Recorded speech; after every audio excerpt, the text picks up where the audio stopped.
Well, thank you so much, Kathy. I live a blessed life. And one of the reasons I live a blessed life is because of the airmen I have an opportunity to work with. Particularly my wingman, Dave Goldfein, the Chief of Staff of the United States Air Force. I could not have asked for better, and he will be speaking with us this afternoon on space warfighting. But it's not just him. When I look down that front row this morning, it is hard to believe the amount of talent in the United States Air Force. General Jay Raymond, who has been nominated and I hope soon will be the commander of the United States Space Force.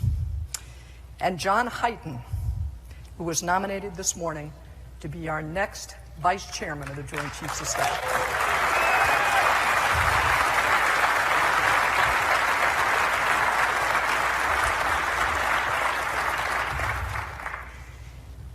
About 2 weeks ago, airmen at the 11th Space Warning Squadron at Buckley Air Force Base, about an hour and a half north of here, detected and warned of a missile launch from Abdul Kalim Island off the eastern coast of India. It flew for 3 minutes before making impact with an Indian satellite about 300 kilometers above the Earth. 3 minutes from launch, detection, to impact. The Combined Space Operations Center at Vandenberg Air Force Base immediately began tracking and cataloging about 270 pieces of debris, bigger than 10 centimeters. India's space program started in the early 1960s, but last month they became the 4th nation ever to demonstrate anti-satellite capabilities.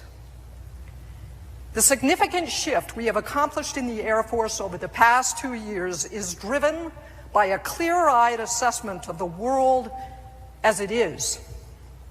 China is deploying satellite jammers, operationally based anti-satellite weapons, and directed energy weapons. Russia is developing ground-launched missiles, directed energy weapons, and sophisticated satellites to interfere with our satellites on orbit. Why are they doing this? Because America is the best in the world at space, and our adversaries know it.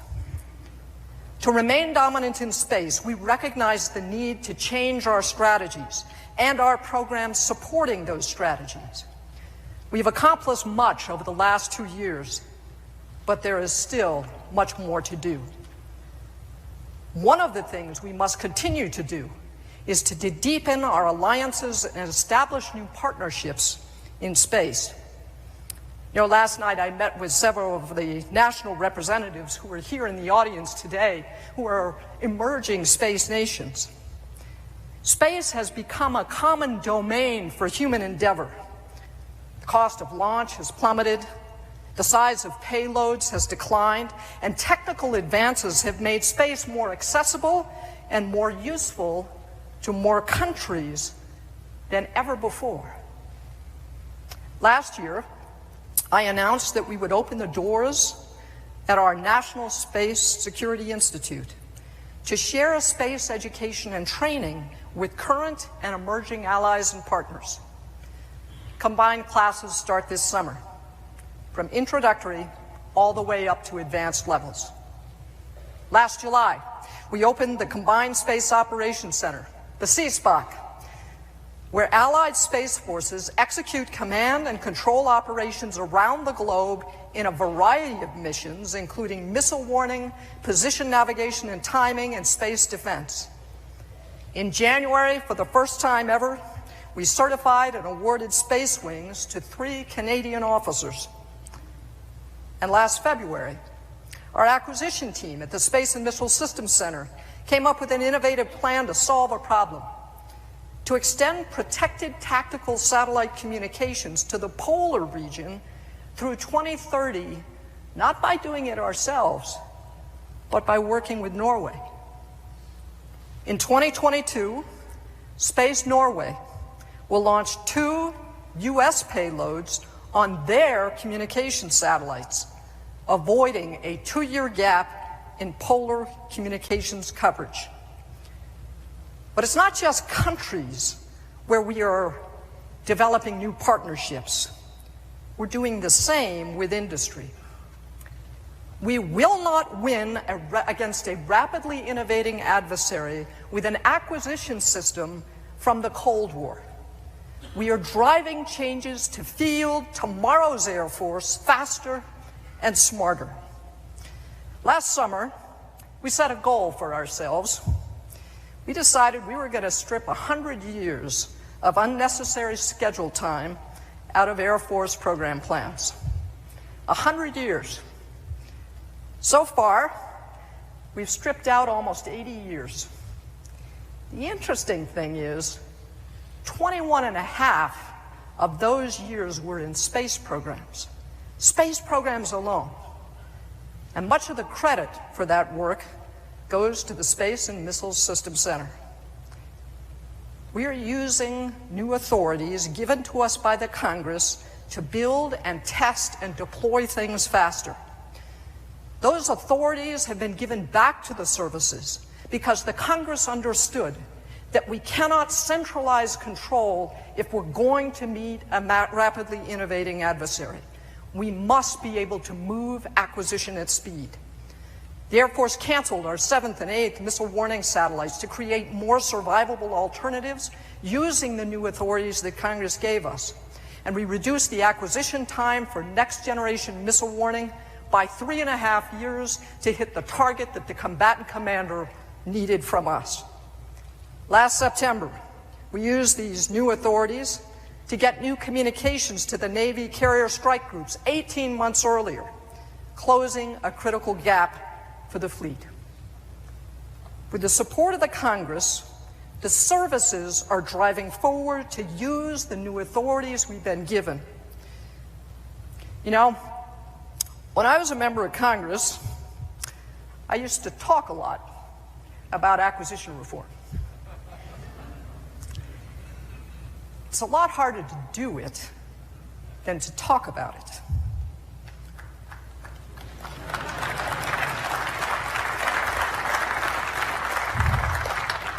The Air Force is doing it. We flattened Space and Missile Systems Center and removed 3 layers of bureaucracy. Fewer checkers checking the checkers, as General John Thompson, the director of SMC, likes to say. We stood up 3 program executive offices and gave program executive officers full decision authority over their programs. PEO Space Development, PEO Space Production, and PEO Space Enterprise. The Congress gave responsibility back to the services to buy equipment. I have kept no authority at my level because I know that I add absolutely no value to those decisions. What I do add is time. I want program managers spending time managing their programs and not managing the Pentagon.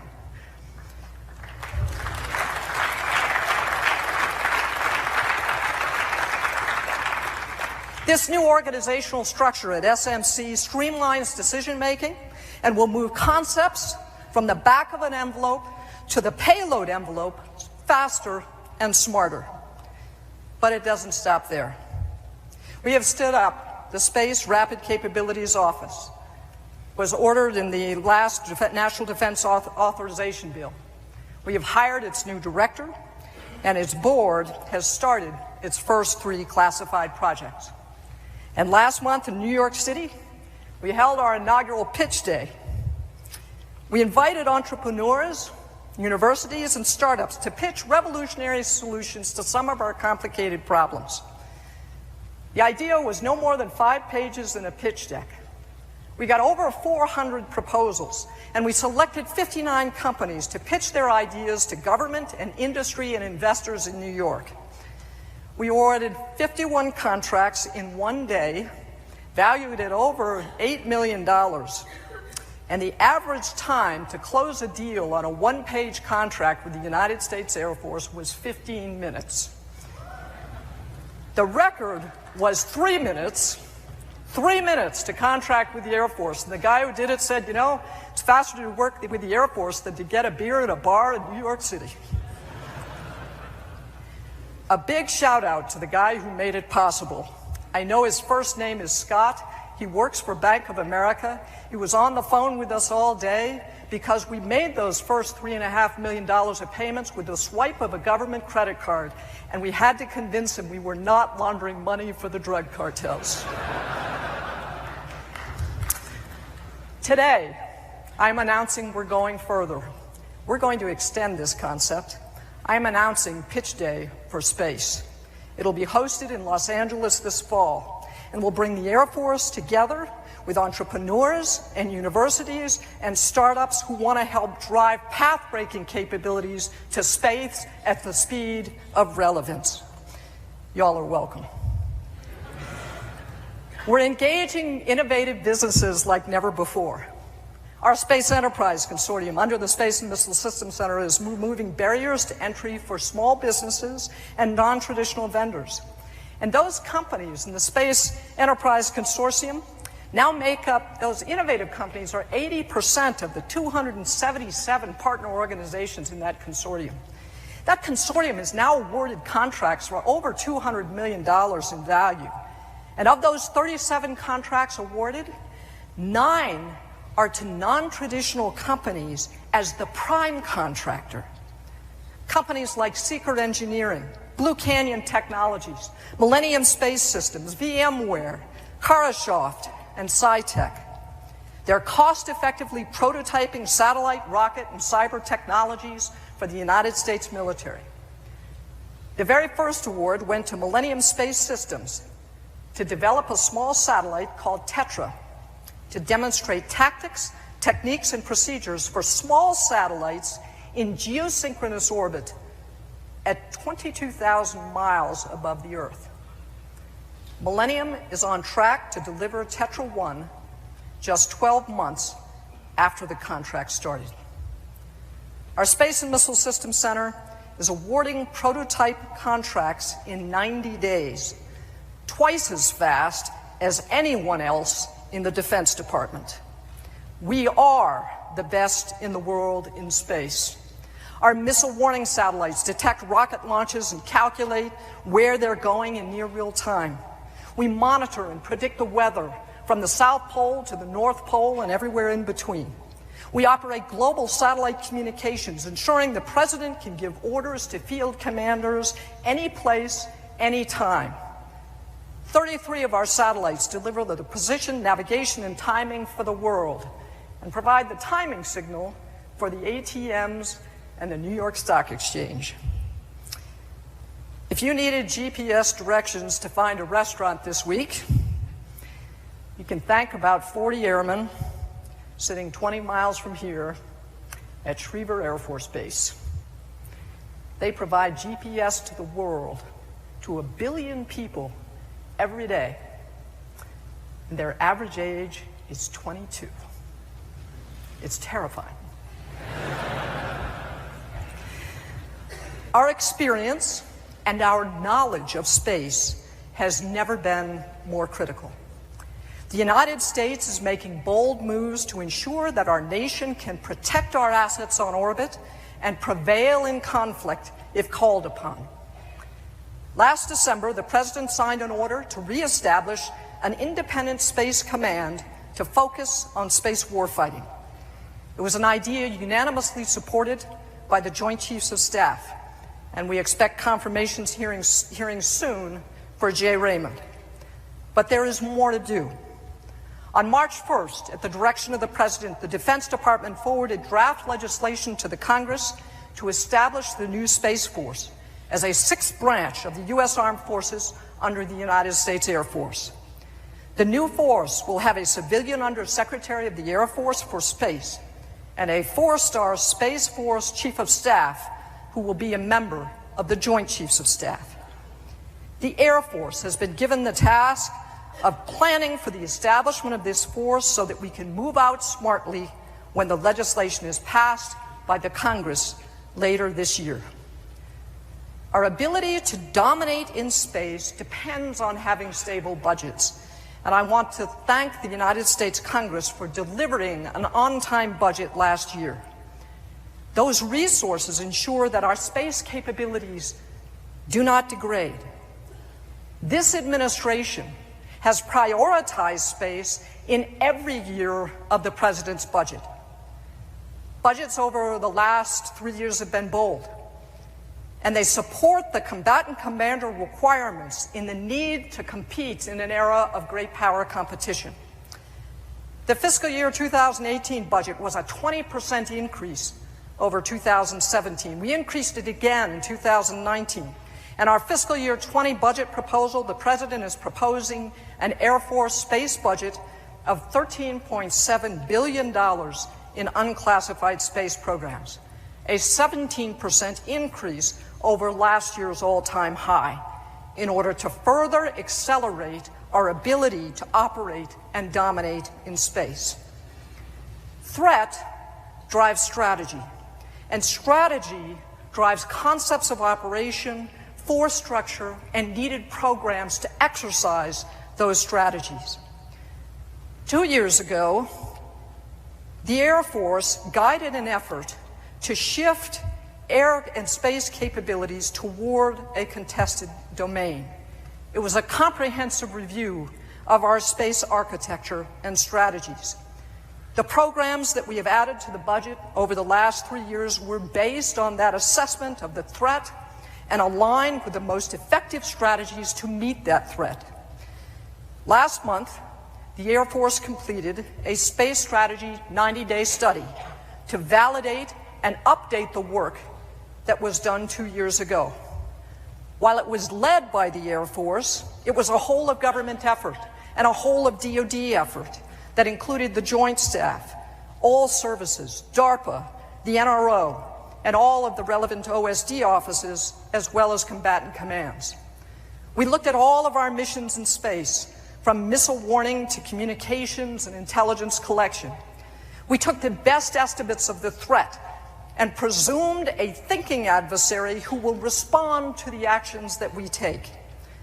We embedded red teams to push ourselves on our own assumptions. And we ran thousands of iterations of war games and simulations in different phases of conflict with different potential future architectures to decide what we need for the future. We particularly looked at ways to capitalize on low-cost, low Earth orbit, commercially based systems. We will be briefing the full results of this study across the government in the coming months. But there are a few things I can share here. First, different missions will require different solutions. One size does not fit all. Second, increasing the numbers of satellites helps, but numbers alone are not enough. Third, the Congress directed a shift to the Air Force to buy all commercial satellite communication services for the entire Defense Department that was effective in December of last year. That will be a tremendous help, as there is very clear synergy between commercial communication satellite capabilities and those of the Defense Department. Fourth, a very useful role of the Department of Defense-wide level will be to drive all services and all equipment toward low-cost, multi-band satellite communication terminals. And fifth, the study also found that space missions that are not well aligned with commercial low Earth orbit satellites are actually better off staying where they are or making other changes to protect themselves. Now, obviously, I cannot go into great detail here about this extensive and important piece of work. But when I was taking the briefing on this my first briefing on this just recently, I couldn't help but think of H.L. Mencken. He once wrote that for every complex problem, there is an answer that is clear, simple, and wrong. Let me be clear.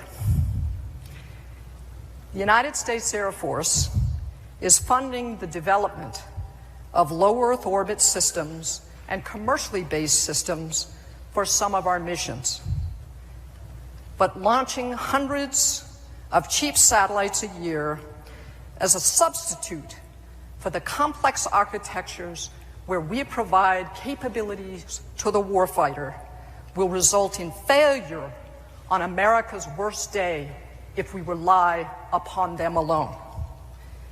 The analysis shows that clearly. Our responsibility is to provide the President options during all phases of conflict so that America continues to dominate in space.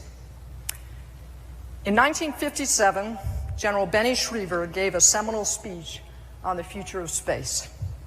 He'd been a pilot in the Air Force, and he flew with air power icons like Ira Aker and Tui Spatz and Hap Arnold. He understood air superiority, but he also had the vision to look beyond the capabilities of the time.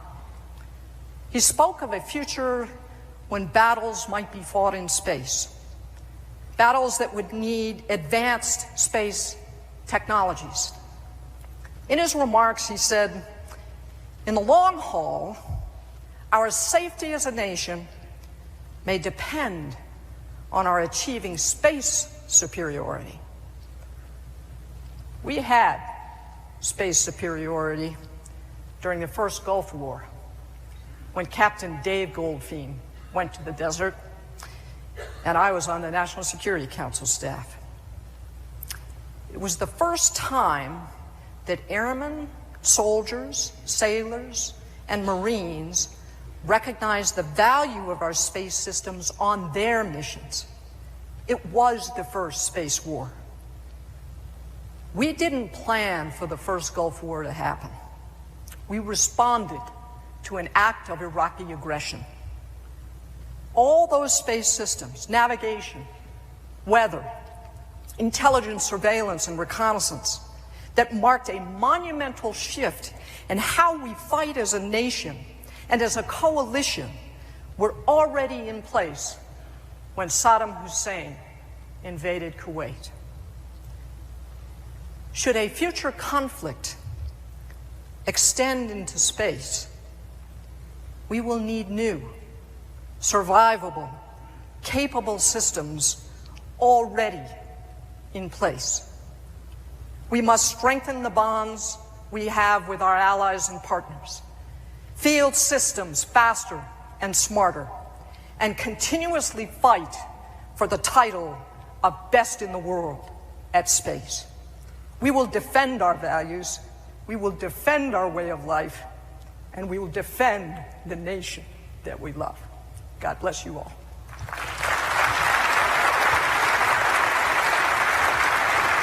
Thank you, Secretary Wilson. We will now take a brief break.